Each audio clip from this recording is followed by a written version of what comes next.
The state of Sabah in Malaysia, on the northern tip of Borneo Island, is one of the states on Earth that has paid serious attention to issues that are relevant to the objective and themes of the United Nations Conference on Sustainable Development in June 2012. These issues include a green economy in the context of sustainable development and poverty eradication, as well as having an institutional framework for such development. At the end of 1989, we embarked on a project called the Dramakut Sustainable Forest Management Project in collaboration with German experts from their technical agency called GTZ. And after 8 years of groundwork, planning and the execution of the plans, we finally got certified under the gold standard of the Forest Stewardship Council. And we are proud to say that this Dramakut still serves as the longest and oldest certified tropical rainforest in the world under the FSC level. And so we have multiplied that model through various strategies, one through the department itself embarking on more Dramakut models, which now totals about 900,000 hectares which we manage directly, and engaging the energy of the private sector to do similar projects through the FMU concept or the 100-year or the 50-year long-term sustainable license agreement. Each year, the Sabah Forestry Department would award a certificate of compliance to these long-term licensees.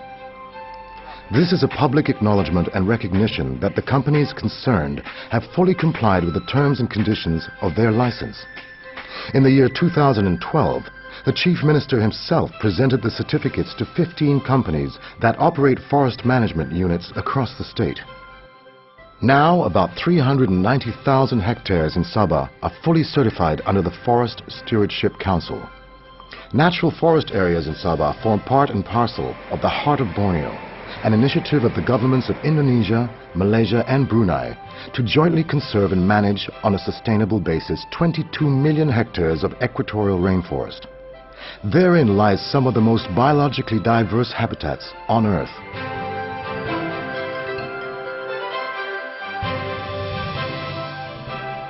Since the Heart of Borneo Declaration was endorsed in the year 2007, these governments have made significant progress on implementation, building capacity on the ground, and pursuing practical projects. WWF is working with governments, the private sector, and a host of partners to deliver on the bold commitments articulated in the Heart of Borneo Declaration. We need a paradigm shift for growth, where sustainable, clean and efficient growth that is based on renewable resources with a lower carbon footprint can be achieved. We believe that the green economy is good for the people and for the planet. At the same time, it is also profitable for businesses that have the foresight and the innovation to take advantage of the opportunities that the green growth approach presents. Malaysia as a whole, and the state of Sabah in particular, has indeed been working in close and strong cooperation with the WWF, the UNDP, and other international bodies on greening the economy. Members of the European Union delegation, for instance, have developed a policy dialogue with the Malaysian government to promote the green agenda and thereby contributing to climate change and low carbon development. Sustainable development is a top priority for the European Union, both at home with us in Europe, but also in our cooperation with third countries, including Malaysia.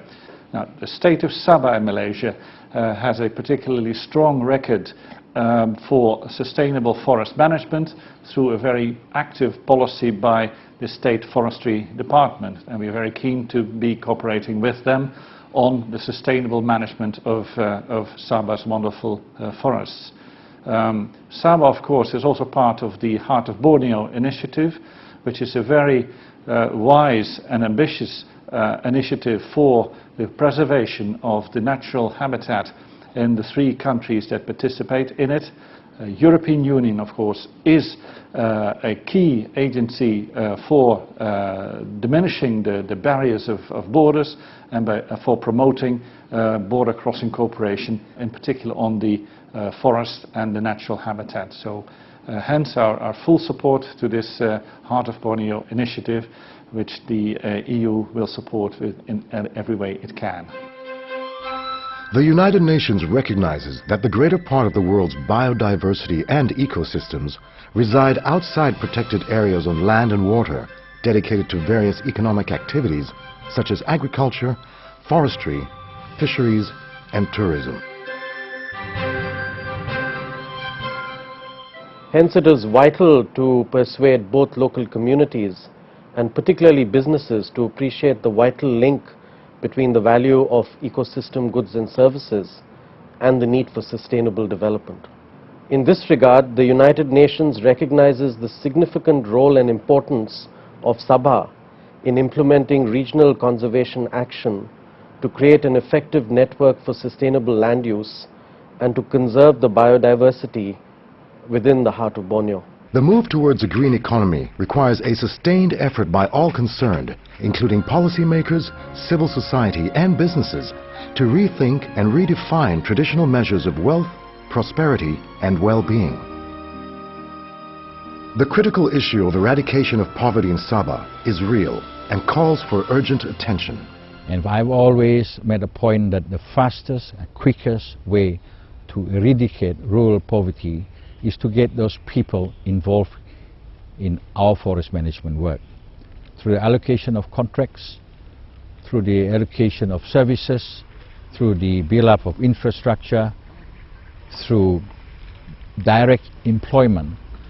And if you have 2 persons from each household who are engaged directly or indirectly by us, that means you have eradicated poverty in that particular household overnight.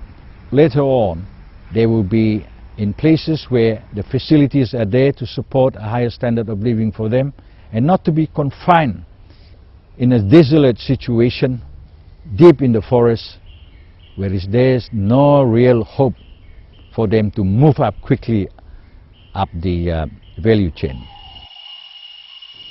Admittedly, a large amount of funds are essential to facilitate such green investments. Fortunately for Sabah, the Forestry Department has been successful in forging effective linkages with local, regional and international organizations to boost its financial resources.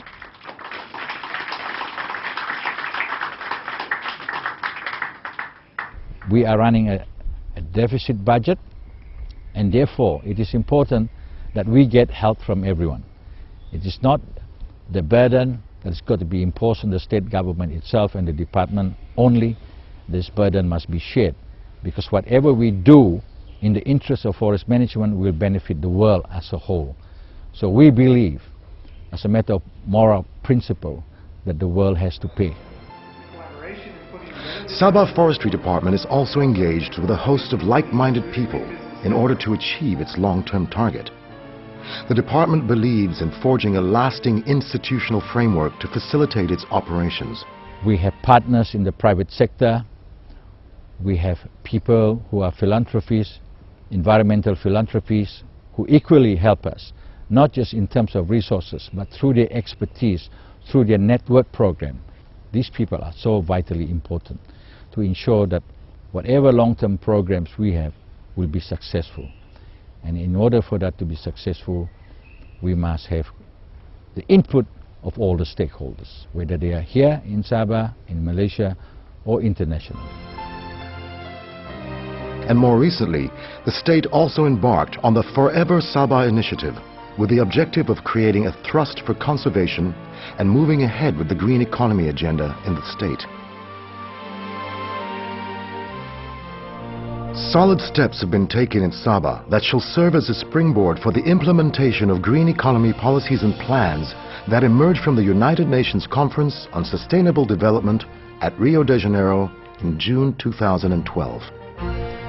Hand in hand with other partners in the heart of Borneo, Sabah is well positioned to move forward with confidence in sustainable development for the further growth, prosperity and well-being of the state and her people.